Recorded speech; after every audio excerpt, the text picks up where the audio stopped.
Welcome everyone to the Ask an Architect show. Here with me today, Greg Kearley. Greg, thanks for joining us.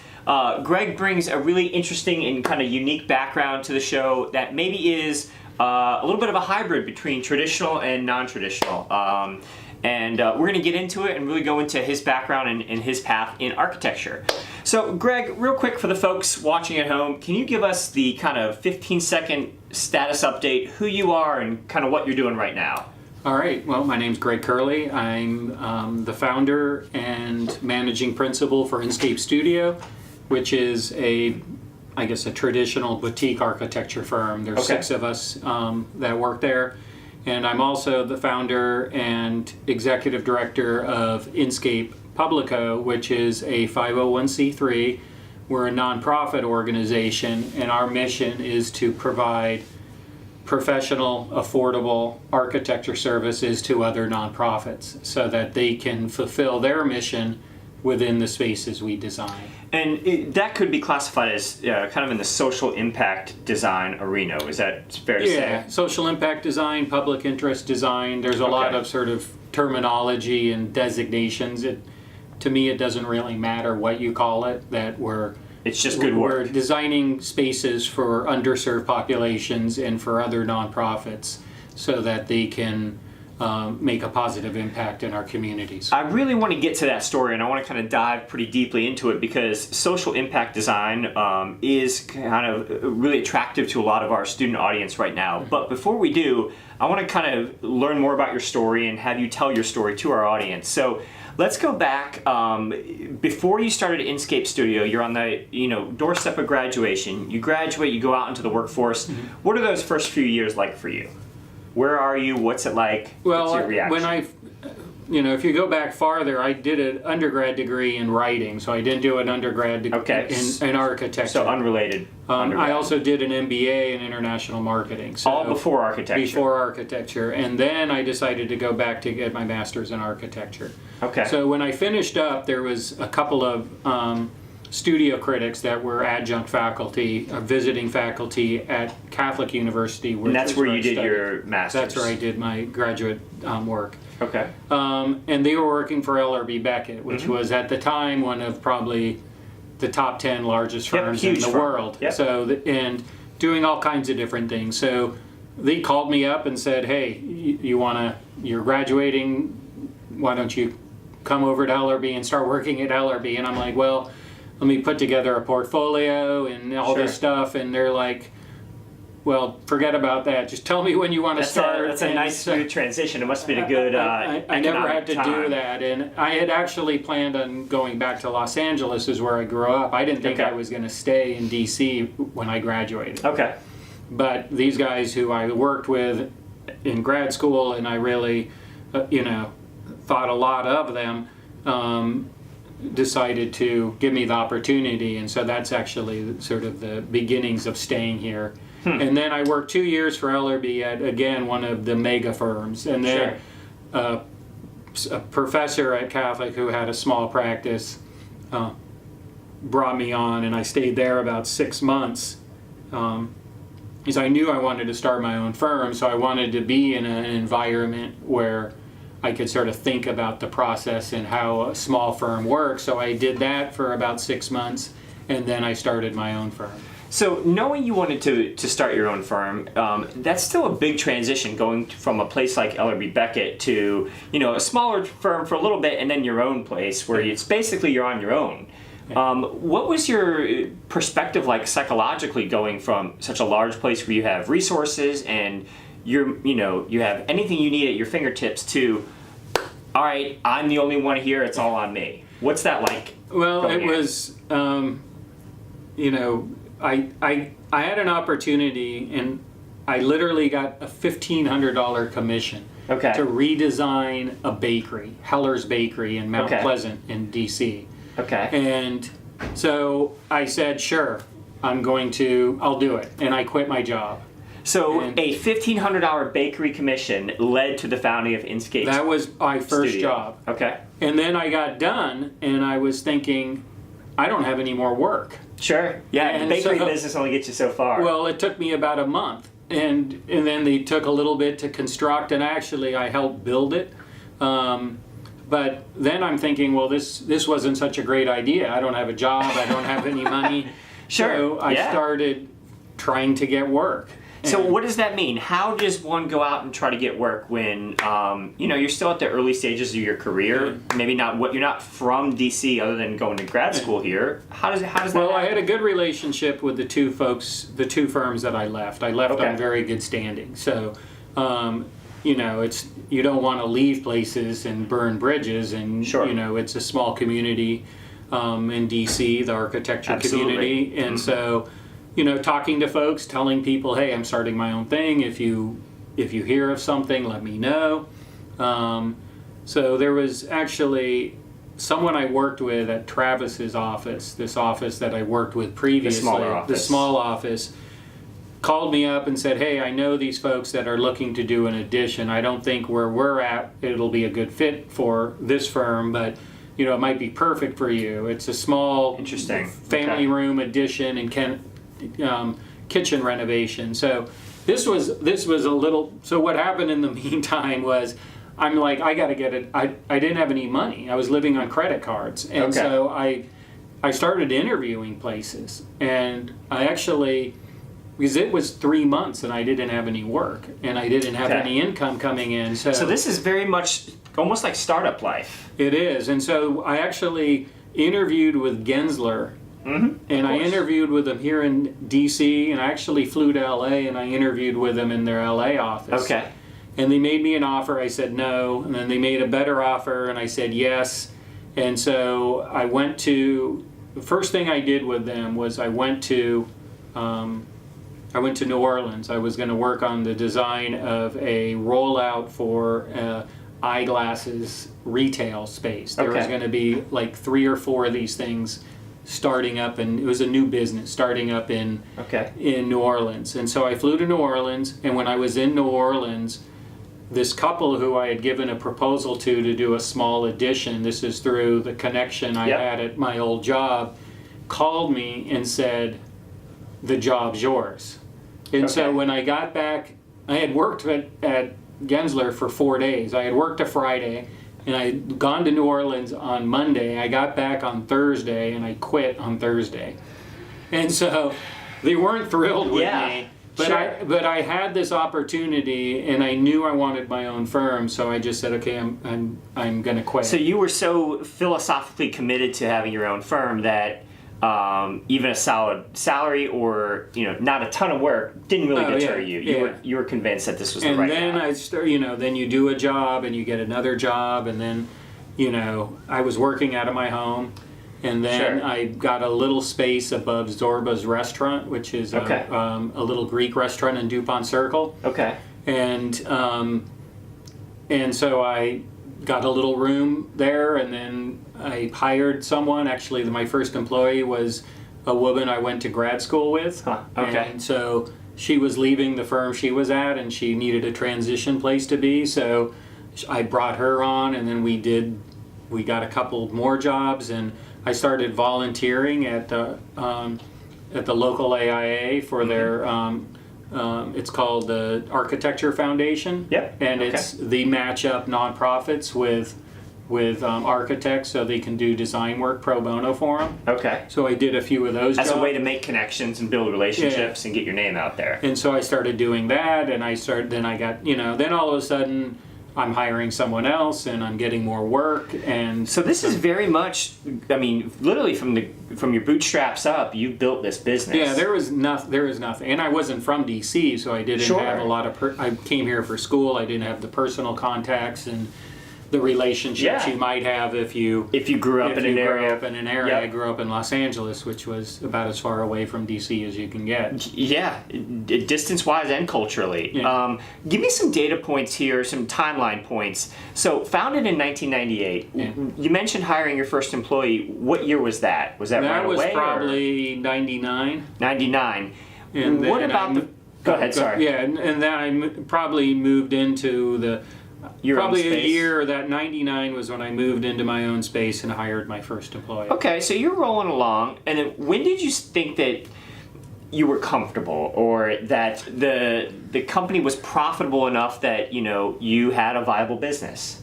Well, I think when you're with a small firm, or you're the owner of a small firm, I don't think you're ever comfortable.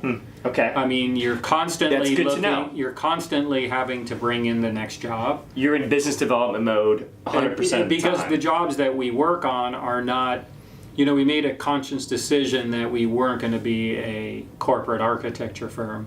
I mean, there's so many lenses you look through as an architect, and I wanted to do something very specific. We wanted to do contemporary architecture that is socially responsible and environmentally sensitive. So no matter what we did, it had to fit into that work. Okay, so that was essentially the mission of the company. Exactly. And so we're still not a big firm. We got up to about 10 people in 2008. Okay. 10, 12 people. And that was probably the height of a lot of firms in terms of Exactly. staffing. And then the economy crashed at the end of 2008 and dove even deeper in 2009, 2010.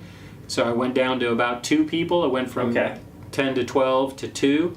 And then I built it back up. We're 6 architects now, and we're actually looking to hire somebody. So we're excellent. We're sort of thinking about next, in terms of the economy's great right now, and so there's a lot of work for architects. But you do small projects, and so when you do a small project from start to beginning, and that means from schematic design till the end of construction, it might be a year or 2 or 6 months if you have a project. So most big firms, they might be working on a project for 5 years, 10 years. And, so we're constantly having to bring in new work. Sure. Well, I mean, you're approaching the 20-year mark here in a couple years. And not only that, but you really weathered some quite turbulent times. I mean, the dot-com boom bust was in there. You had your 08, 09 Great Recession, and who knows what the next 10 to 12 years might have for you. So it's interesting. You've obviously built something that you've been able to adapt to whatever the environment's throwing at you. Hired a lot of good folks too, so that helps. So let's talk about the second stage of Inscape Studio, or maybe it's the second stage of just of Greg Kearley, which Inscape Publico. So what is that? How is that different from Studio? What does that mean to you? Well, Inscape Publico, I founded in 2010. I worked with Stefan Schwarzkopf, who's works in my office, and who helped steer the vision. And we decided to found a nonprofit organization, an architecture firm that only would work with other nonprofits.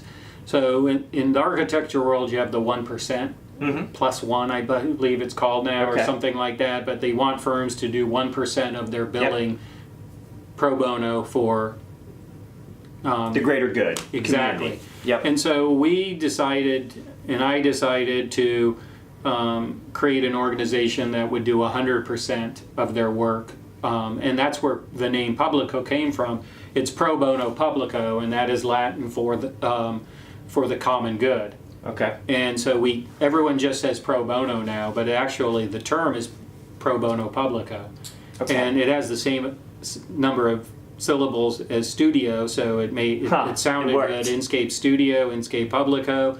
So architecture for the common good is what we pulled out. So and so we work with all kinds of nonprofits across all kinds of sectors. So we work with a lot of affordable housing. One nonprofit in particular, Mikasa, we work with quite a bit. We're working with AFAC, Arlington Food Assistance Center, which is an organization that supports 2,200 families a week with food assistance in Arlington County, just outside DC. We do a lot of international work. We were in Varanasi, India, a couple months ago, and we're doing a silk weaving facility for underserved artisans in India. We're doing a master plan for a school in Nicaragua right now. We did a series of women's centers in Afghanistan. And so your portfolio must be broad and for a small firm, and nobody gets to do the projects we do as a small firm. I mean, this sounds like a list of studio projects you would get at school. Yeah, we do. Yeah. We do a lot of great projects with Inscape Studio as well. We have a really diverse portfolio. But But I think it's important that you give back to the communities you live in, and you give back in certain ways. Some people volunteer, some people do all kinds of different things, but the vehicle I use is architecture because that's a skill set I have, and so that's why we decided to create this organization to support and to support other nonprofits and to hopefully make a positive impact in communities. Well, I think it's fascinating the way you've structured it. I mean, you've gone from having an architecture firm and then deciding, okay, you really want to make a greater impact and give back even more.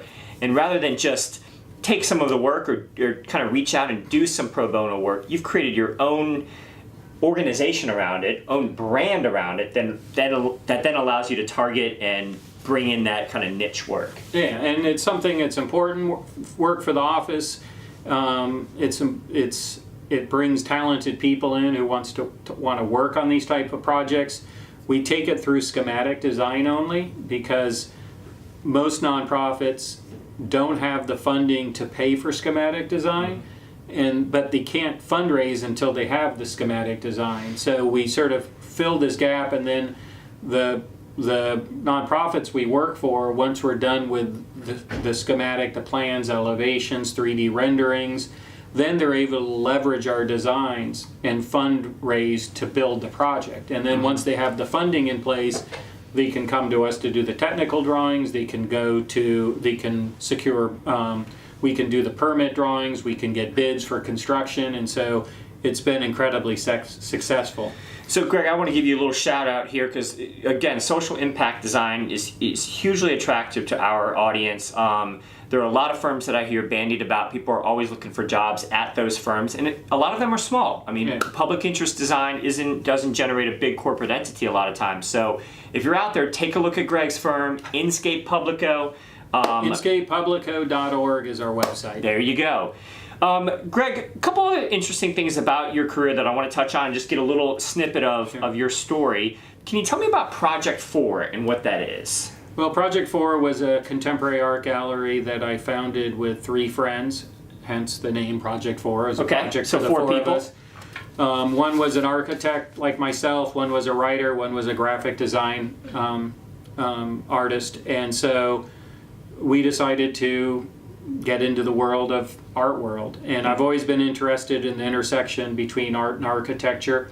As architects, you get inspiration from all kinds of things, from nature, from art, visual arts, film, whatever. And so for 9 years, the first 4 years, I had the 3 partners. Then they all dispersed. It's a hard business to be in. And then I continued on with Project 4. So we are a contemporary art gallery here in DC, and very integral to the art community. And where is the physical space? The physical space was on U Street, 1353 U Street. I actually closed the doors in 2015 once Inscape Publico started growing, and we started, I was running an architecture firm, a nonprofit, and an art gallery. So only so much time. I learned a ton of it, and it helped the firm immensely in terms of thinking about ideas, to have dialogue with artists. I got a lot of commissions out of it. Actually, people I met through the gallery, I would do work for through the architecture firm, and so. When the most important thing as you're starting to go out as an architect is engage in the world that you want to be involved with. If you want to be a corporate architect, get involved in the corporate world. We do social impact design, a lot of art work. So the world I want to be involved in was the art world and the nonprofit world. And so I got engaged in those worlds, and that translated into building a firm that focused on that. I love the way you say that. I usually ask folks to give our audience kind of advice going into the future. A lot of them are on the doorstep of graduation, but kind of engaging in the world that you want to be a part of, I think is a really high level blue sky thinking that can generate a lot of guidance for folks. So, Greg, you spent some time at Catholic University teaching. You've been around students, and for several years. You've done that for a while. I taught at Catholic for 8 years. So, what advice? You've seen a lot of different students come through. What advice would you give for students who are in the trenches right now? How can they have a better experience? How could they be more successful in school? What do you see as the really great qualities that STAR students have? I think they can think critically about work. They can. I was a writing major as an undergrad, so the process of writing and designing I think are very similar. You generate ideas, you create a partie or you create an outline, but then you have to edit that, and you have to think critically about the work, what works, what doesn't work. And so I think coming out of architecture school, you need to have a critical mind. You also have to have a mind that can think spatially, and there's the creative aspect, but it's something about thinking critically about work and understanding that what you do needs to be edited, refined.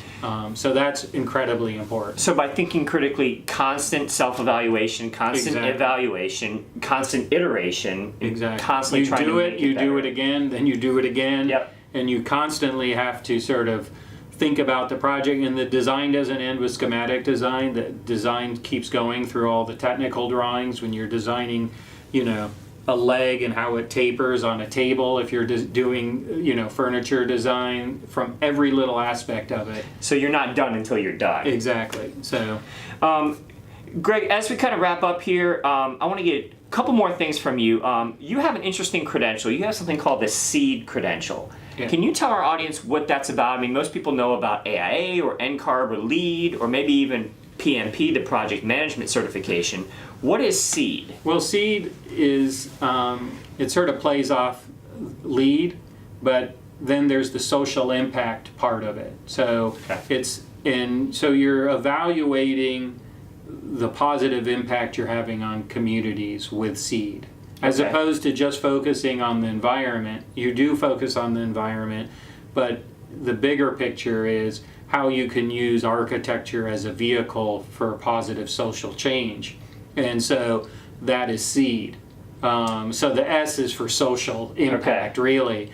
And there's a whole certification process that you have to have, and the documentation on a project is very rigorous, and it's not just ends when the construction ends, but you have to actually then sort of measure the impact of the project on the community that it's intended for. So the certification goes beyond just when you're done with the punch list on a project and done with construction, but it evaluates and makes you understand the impact that the design is having on its intended community.